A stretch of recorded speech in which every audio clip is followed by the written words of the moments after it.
Chers amis, bonjour. Nous allons lire dans le livre de l'Apocalypse, au chapitre 12, le verset 11. Ils l'ont vaincu à cause du sang de l'agneau et à cause de la parole de leur témoignage, et ils n'ont pas aimé leur vie jusqu'à craindre la mort. Alors, il est question ici de la victoire des rachetés, à propos desquels je donnerai des précisions dans quelques instants. Victoire des rachetés de la grande tribulation sur Satan, que la parole de Dieu nomme comme l'accusateur des frères. Et c'est le thème de mon message aujourd'hui, la victoire des rachetés sur Satan. Victoire des rachetés de cette période terrible de la grande tribulation. Bien que ce verset ait encouragé des multitudes de chrétiens persécutés à travers les siècles, il ne concerne pas a priori l'Église, mais bien ces croyants des derniers temps qui vont être les objets de la haine concertée du grand dragon rouge, c'est-à-dire le diable, et de l'Antichrist. Et c'est pourquoi il convenait de conclure cette série de méditations d'Apocalypse 12 par ce verset d'aujourd'hui que nous avons lu en introduction.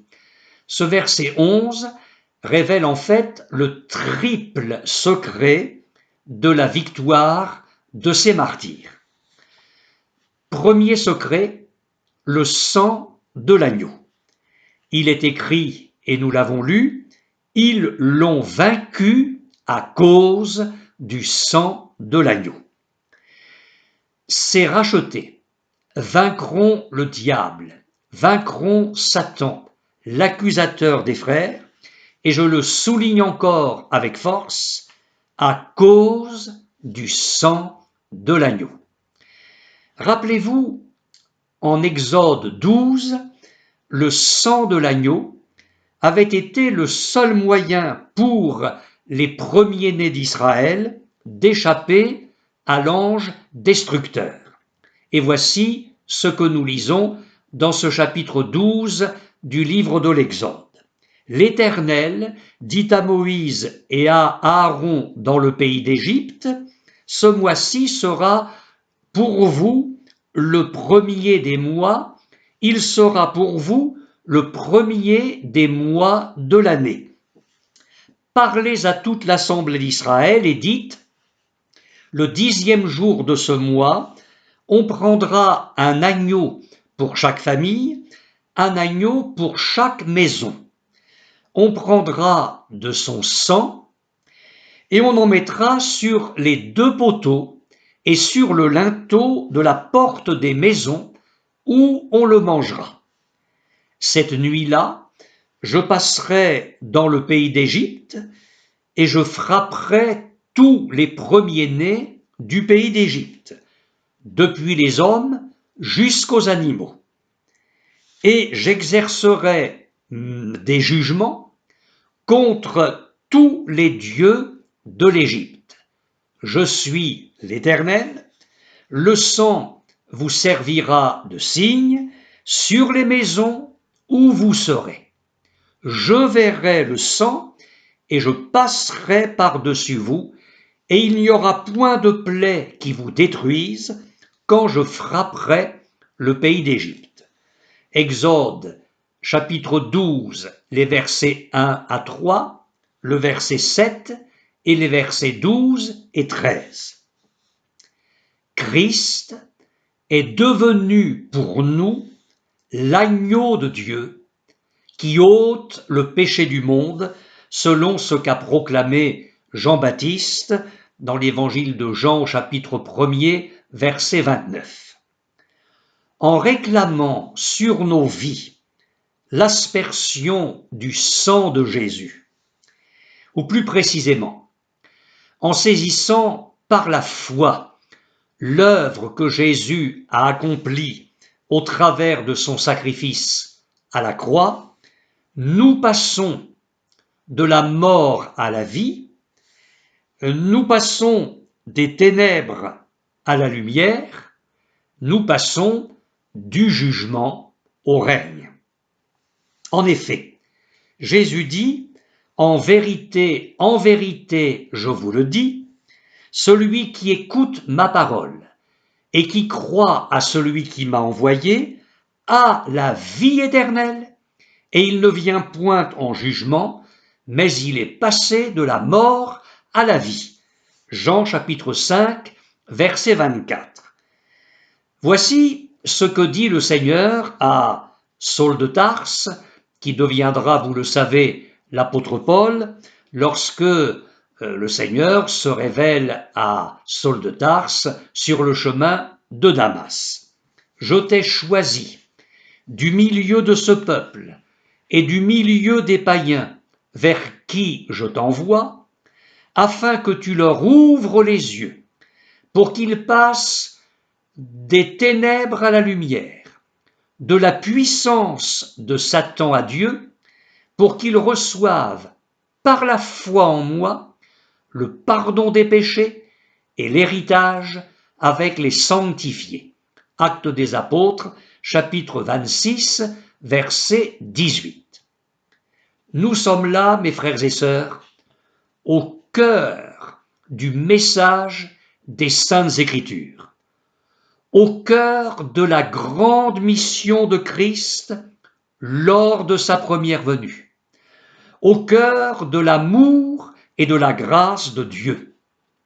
Vous le savez, les pages de la Bible sont marquées du sang de l'agneau de Dieu, soit sous forme de symbole ou de type dans l'Ancien Testament, et cela comme l'ombre des choses à venir, soit dans les évangiles, bien évidemment, dans la pleine réalisation du salut de Dieu en Jésus-Christ, soit ensuite dans la prédication et l'enseignement apostolique, soit enfin dans l'Apocalypse, comme la cause du triomphe des rachetés et comme la cause de la gloire de Dieu pour l'éternité.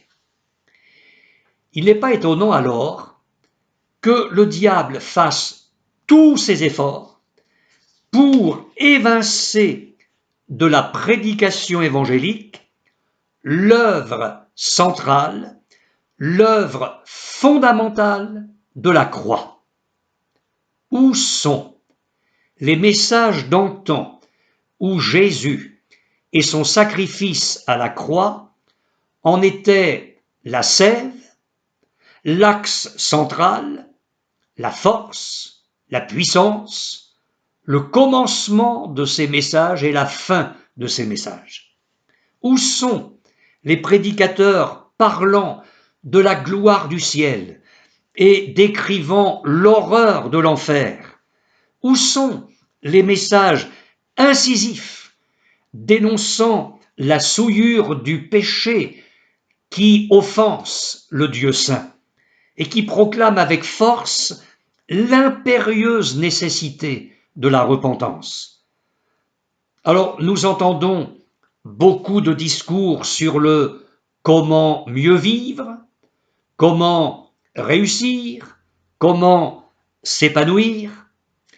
Mais j'aimerais vous dire, mes amis, qu'il n'y a pas de mieux vivre s'il n'y a pas un complètement mourir. Mourir au péché, mourir au monde, mourir à soi-même. L'apôtre Paul a déclaré, et vous connaissez bien ce texte, « J'ai été crucifié avec Christ, et si je vis, ce n'est plus moi qui vis, c'est Christ qui vit en moi. » Si je vis maintenant dans la chair, c'est-à-dire si je vis dans un environnement humain, dans un corps, je vis dans la foi au Fils de Dieu qui m'a aimé et qui s'est livré lui-même pour moi. Épître aux Galates, chapitre 2, verset 20. Beaucoup de paroisses et d'estrades, pour ne pas dire de scènes évangéliques, travestissent le message de Christ en un humanisme chrétien saupoudré de quelques versets de l'Écriture et de quelques promesses divines que l'on sort d'ailleurs allègrement de leur contexte.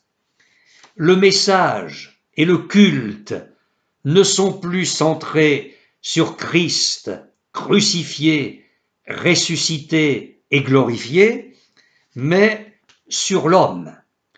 Le message et le culte ne sont plus centrés sur Dieu, sa gloire, ses intérêts, sa volonté, mais sur l'épanouissement de soi-même.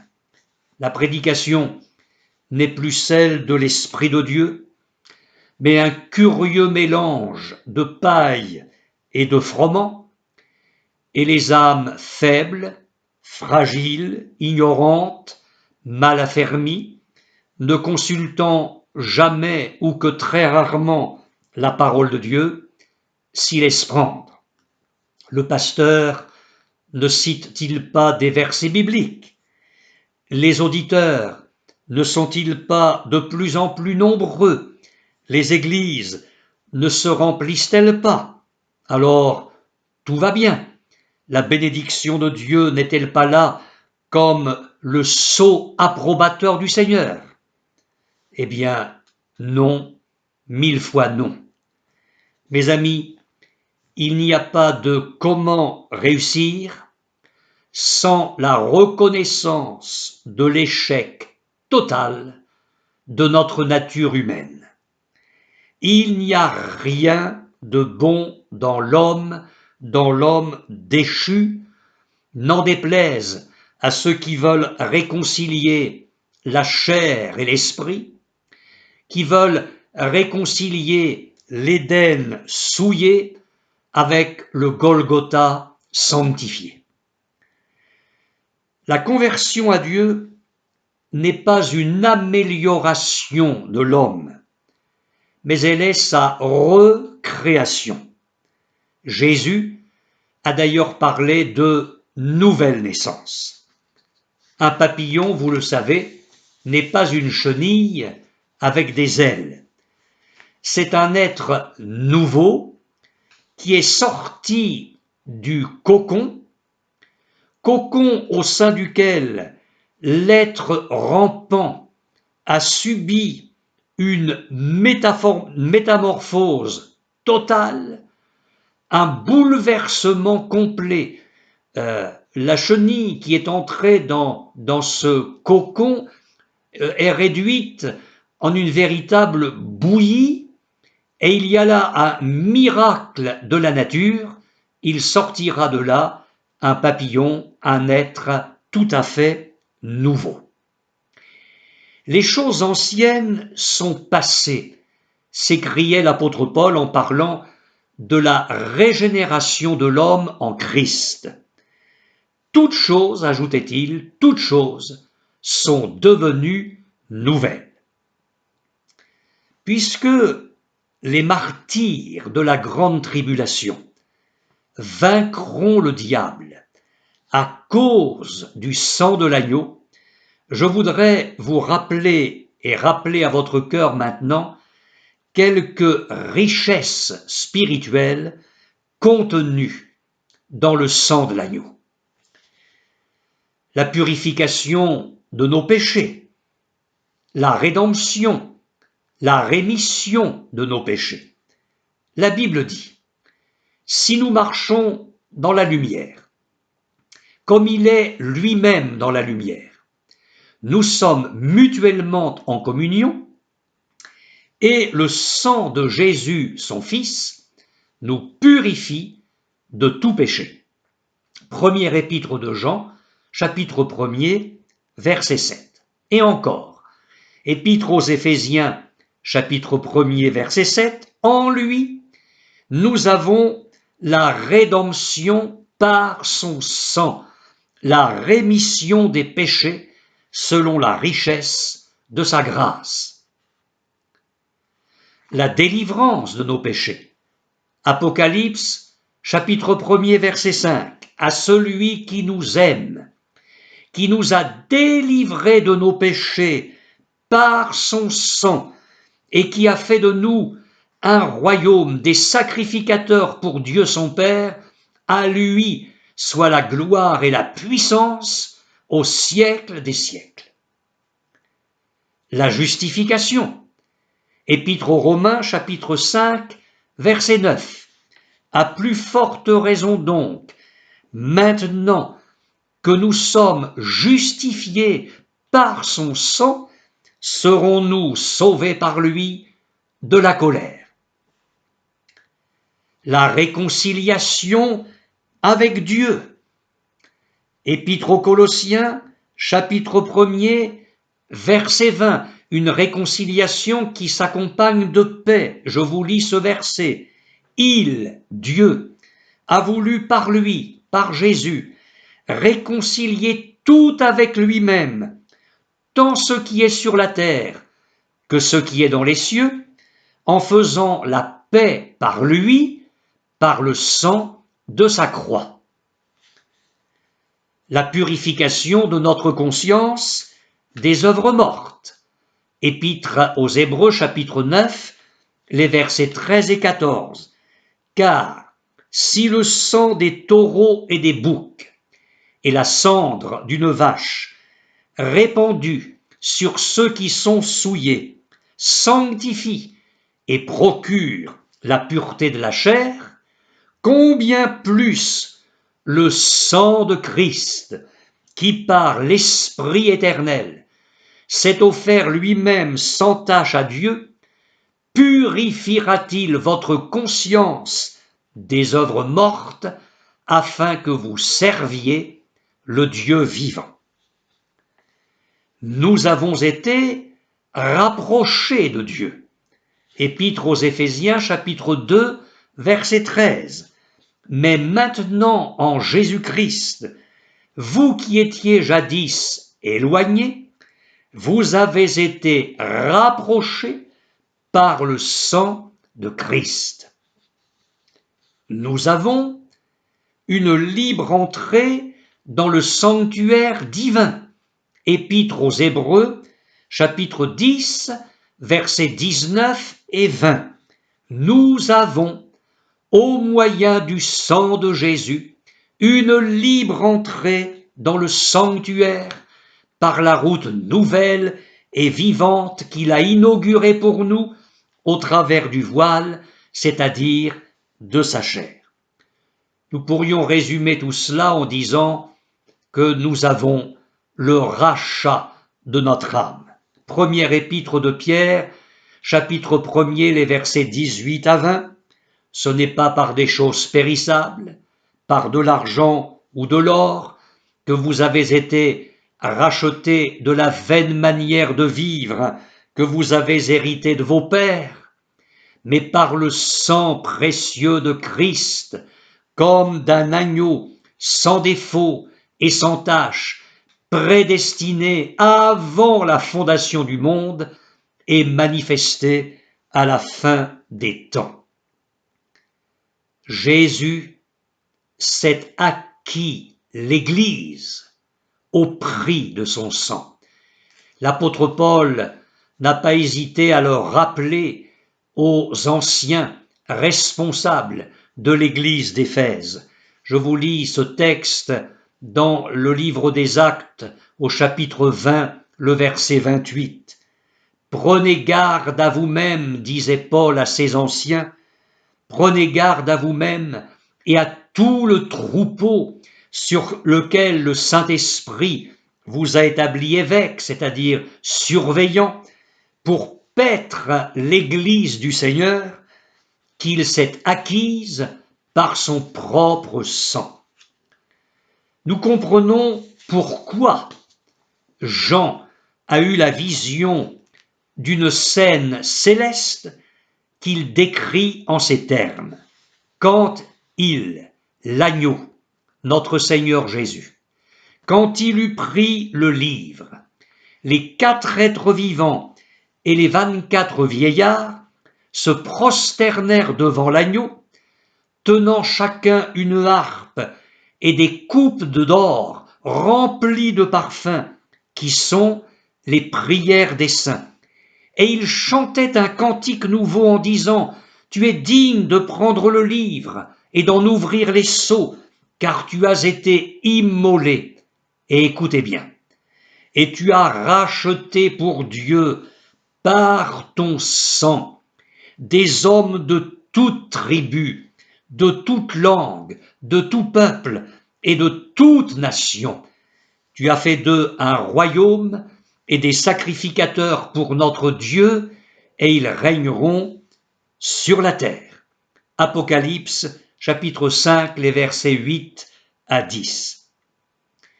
L'une des dernières visions de Christ que nous donne le livre de l'Apocalypse est celle-ci. Puis je vis le ciel ouvert, écrit l'apôtre Jean, et voici parut un cheval blanc. Celui qui le montait s'appelle Fidèle et Véritable, et il juge et combat avec justice. Ses yeux étaient comme une flamme de feu, et sur sa tête étaient plusieurs diadèmes.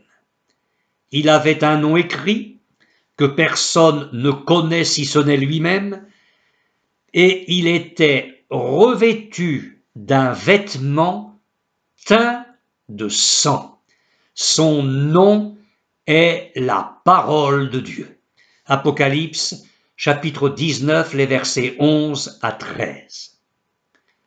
Le sang de Jésus est le remède de Dieu au péché de l'homme, et il est le remède de Dieu au salaire du péché de l'homme, je veux dire la mort éternelle.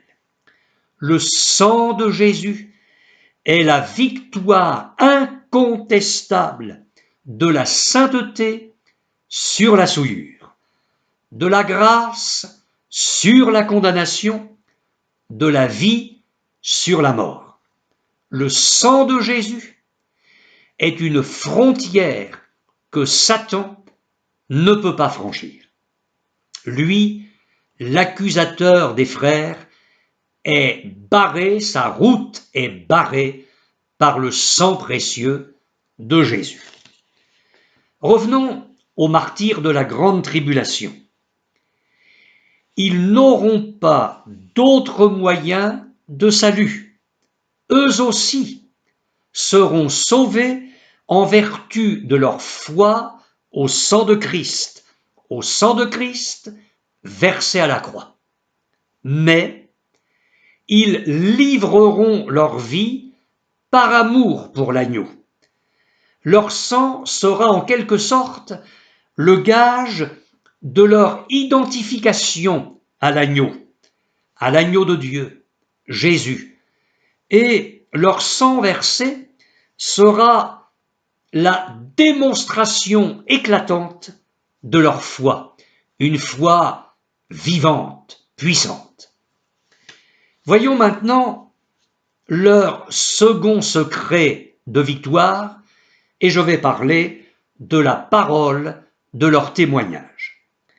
Selon notre texte de l'Apocalypse, il est dit: ils le vaincront à cause de la parole de leur témoignage. Ils vont rendre témoignage à Christ dans cette période-là dans des conditions terribles. Mais leurs paroles ébranleront les habitants de la terre. La force de leur discours va jaillir de leur libre acceptation de la mort, une mort qui va apporter une consécration officielle en quelque sorte à la parole divine qui sera sortie de leur bouche. La Bible dit: la parole de Dieu est vivante et efficace, plus tranchante qu'une épée quelconque à deux tranchants, pénétrante jusqu'à partager âme et esprit, jointures et moelles. Elle juge les pensées et les sentiments du cœur. Épître aux Hébreux, chapitre 4, verset 12.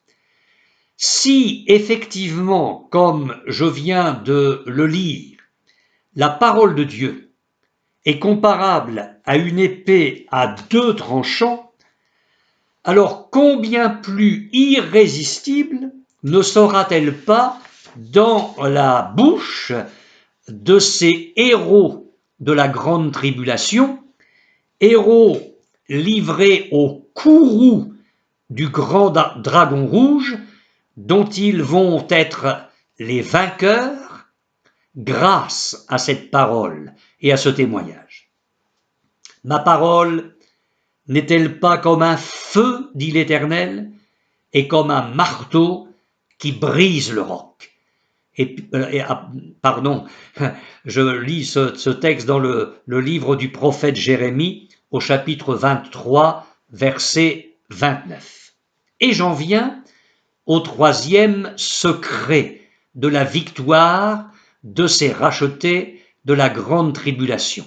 Ce troisième secret, c'est leur consécration totale à Dieu. L'apôtre Jean écrit en effet, « Ils n'ont point aimé leur vie jusqu'à craindre la mort ». C'est notre verset 11 du chapitre 12 de l'Apocalypse. Le texte grec dit littéralement « Ils n'ont point aimé leur vie jusqu'à la mort ». Et c'est ainsi que ces martyrs vaincront le diable, Satan, je le répète, l'accusateur des frères. Ce sera là le grand secret de leur victoire. Ils n'auront pas aimé leur vie. En d'autres termes, ils auront renoncé à eux-mêmes, ils n'auront pas préféré la vie à la mort, quand il s'agira de la sacrifier pour le nom de leur Sauveur. Et ils prouveront ainsi l'authenticité de leur foi par une persévérance allant même jusqu'à la mort. Ils auront pratiqué ainsi les préceptes de Jésus, qui a déclaré, et je vous les rappelle, « Ne craignez pas ceux qui tuent le corps et qui ne peuvent tuer l'âme, craignez plutôt celui qui peut faire périr l'âme et le corps dans la géhenne. » Évangile de Matthieu, chapitre 10, verset 28. Parole que je vous ai citée, rappelez-vous, dans mon précédent message.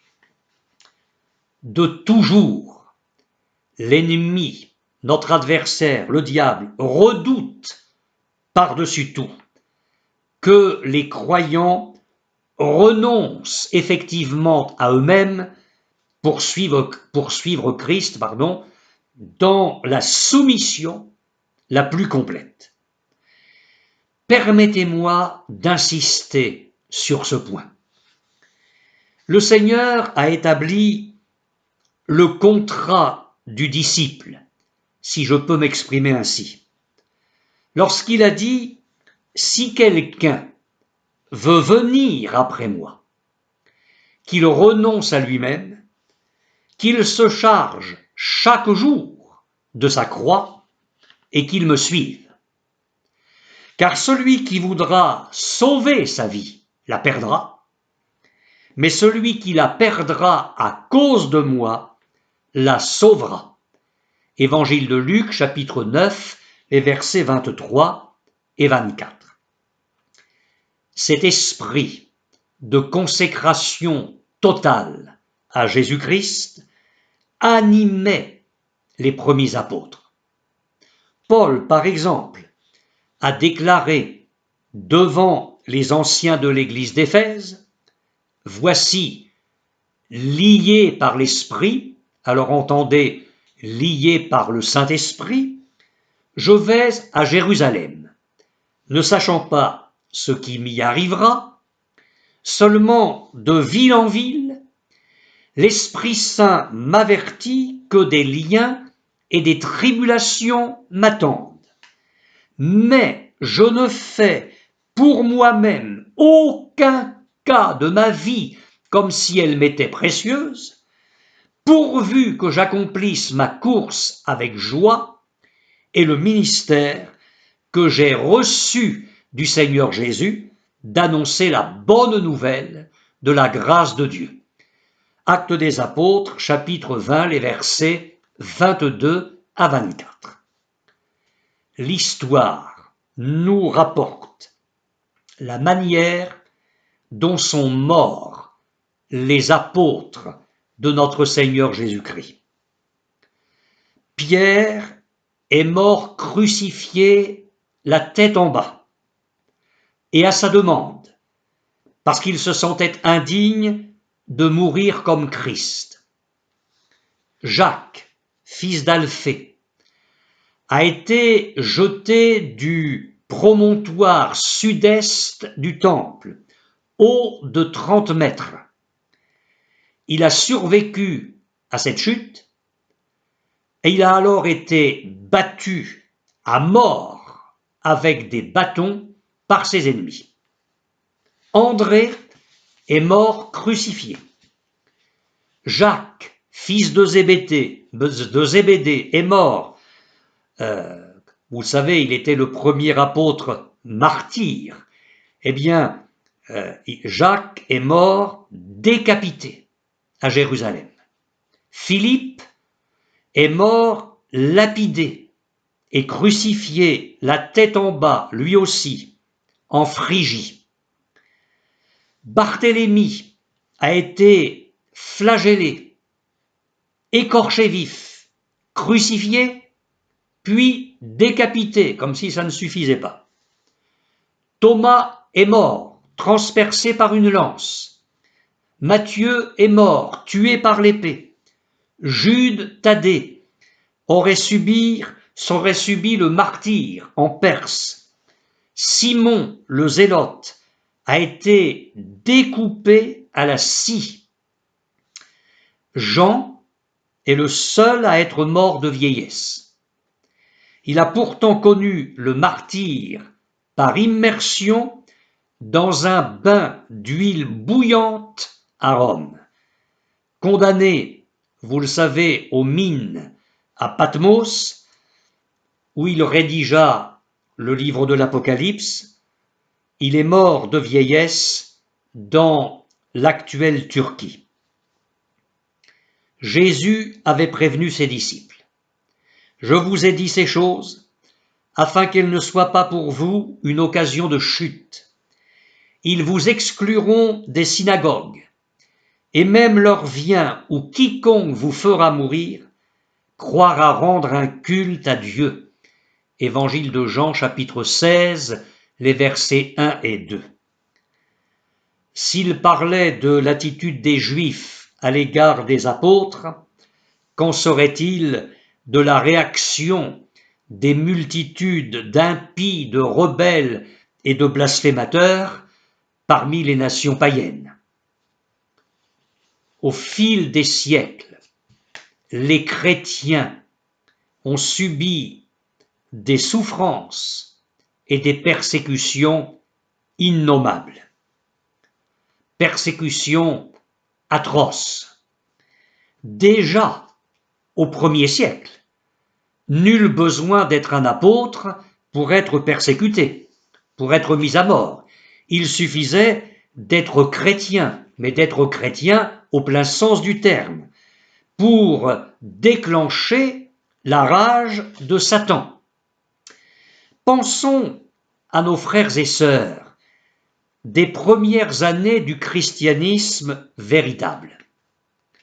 Ils ont été torturés, battus, emprisonnés, crucifiés, dévorés par les lions dans les arènes de Rome.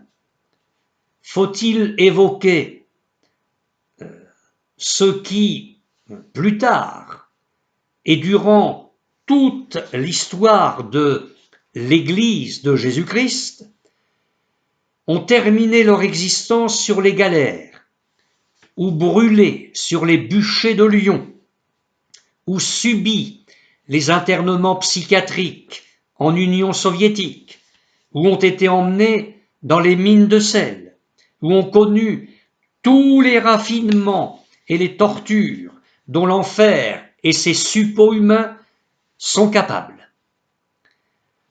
J'ai honte de le dire, nous, chrétiens occidentaux, nous avons vécu un christianisme de tiédeur dans le coton du confort et de l'aisance. Nous avons vécu une vie chrétienne bien trop facile dans un christianisme qui nous a aspirés vers le bas parce que c'était un christianisme de compromis. Le diable a réussi ses coups avec l'Église d'Occident, non par la persécution, mais par le piège du matérialisme. L'évocation de toutes ces souffrances dont je viens de parler nous effraie certainement. Faut-il dire qu'elles nous révoltent même? Le diable ne vient-il pas parfois nous susurrer à l'oreille « Pourquoi ton Dieu permet-il ou a-t-il permis que les siens passent par de telles souffrances et ne fassent rien pour les délivrer ?»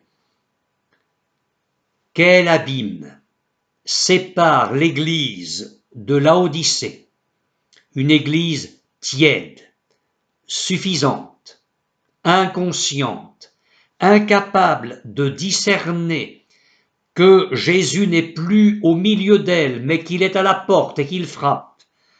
Quelle différence entre cette Église-là et l'Église de Philadelphie, qui a gardé la parole de Christ et qui n'a pas renié son nom. Eh bien, je crois que le même abîme sépare des églises aujourd'hui.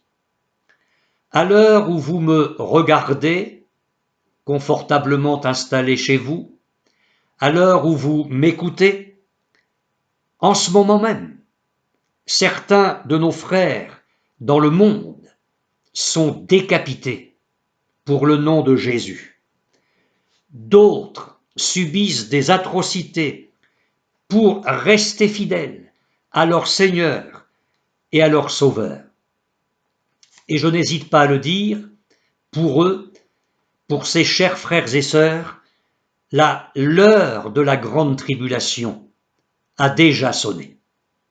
Tandis que d'autres bâtissent l'autel de l'apostasie pour danser devant et danser tout autour de ce misérable autel.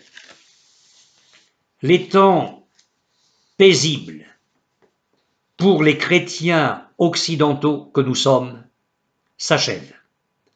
Je le crois profondément. Nous entrons dans des temps extrêmement difficiles. Et le moment est venu de considérer attentivement nos voies. Le temps est venu, mes frères et sœurs, de nous repentir de notre légèreté, de notre superficialité, de notre religiosité.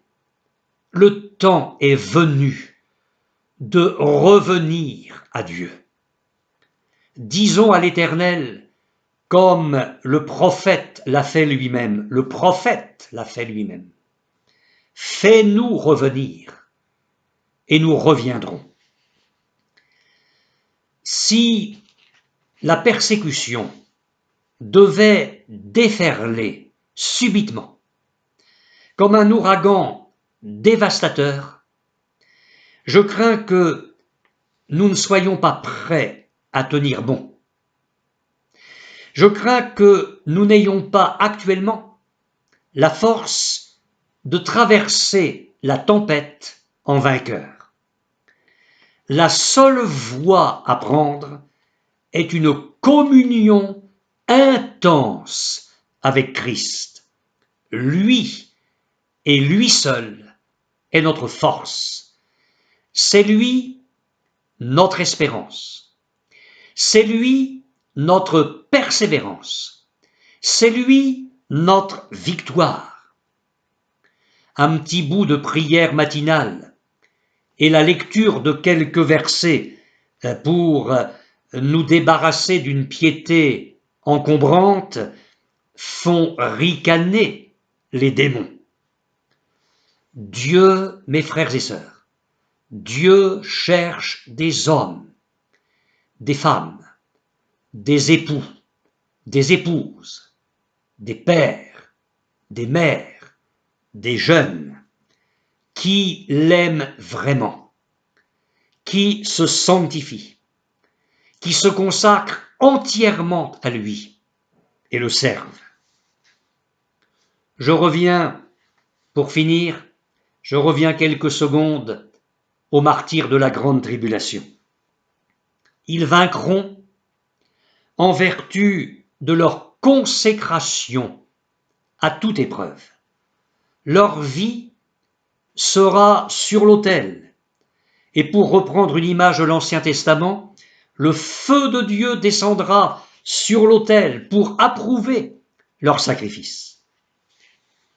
Réfléchissez quelques instants. Quel est votre autel, mon frère, ma sœur? Quelles sont vos priorités? À qui consacrez-vous le plus de temps, le plus de force? Alors il faut bien s'assumer dans le travail séculier, je vous l'accorde. Nous ne sommes pas des fanatiques, des déséquilibrés, mais vous comprenez ce que je veux dire. Quel est le centre de vos intérêts? Quelle place a Jésus dans vos pensées, dans vos sentiments, dans votre vie quotidienne? Je ne sais pas si nous poursuivrons l'étude des chapitres suivants de l'Apocalypse. Ces chapitres évoquent à nouveau la victoire des martyrs.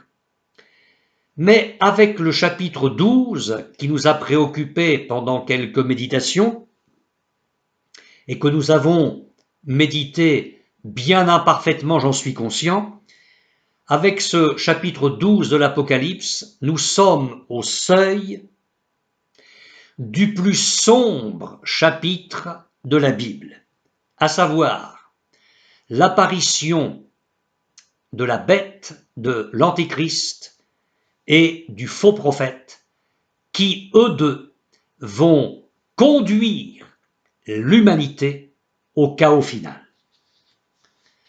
Quel que soit le demain de l'Église, quelles que soient les heures qu'il nous reste à vivre avant le retour de notre Seigneur Jésus-Christ, entendons les paroles sorties de la bouche de Jésus.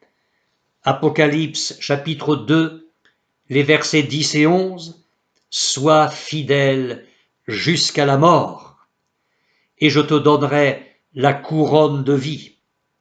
Que celui qui a des oreilles entende ce que l'Esprit dit aux églises. Celui qui vaincra n'aura pas à souffrir la seconde mort. Amen. »